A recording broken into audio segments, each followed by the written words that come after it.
Hey guys, so IPL league matches are over. It's time for qualifier 1, eliminator and qualifier 2. According to the 14 years data, last 14 years data, 85% top 2 teams are dominated in the final.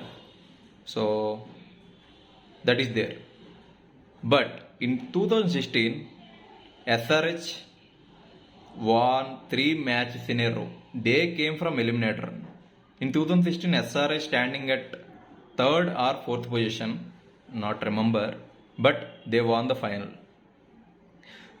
In 2021, KKR also very close. They won eliminator and qualifier 2, but in final they lost against Chennai.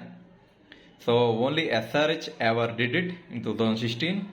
So it is most likely RCB and GT will meet in the final on 31st May. Again, it is cricket. I am not taking anything for granted. We never know. Anything can happen on the ground. We can only predict, we can only wish, we can only pray, right? So coming to the SRH, so initially they have so much criticism like their bowling is weak, this and that and all. But ever since they introduced this Praful Hinje and Shakib Hussain, they slowly found the rhythm, and Nitish also contributed a lot in terms of his all-round abilities. That is the one of the reason SRH dominated the whole IPL season. And Pat Cummins also joined latter half of the tournament. Once Pat Cummins joined, their bowling become much stronger.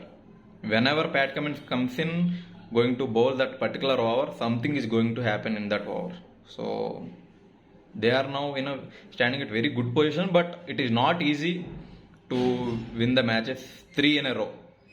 So coming to the RCB, they are strong mentally, physically, in terms of techniques, clarity.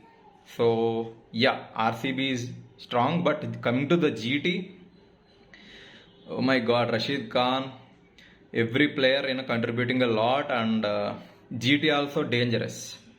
RR also, yes, we never know. RR, Jofra Archer, with Jofra Archer bowling, Suryavanshi batting, if they start dominated in these all 3 last matches, we never know.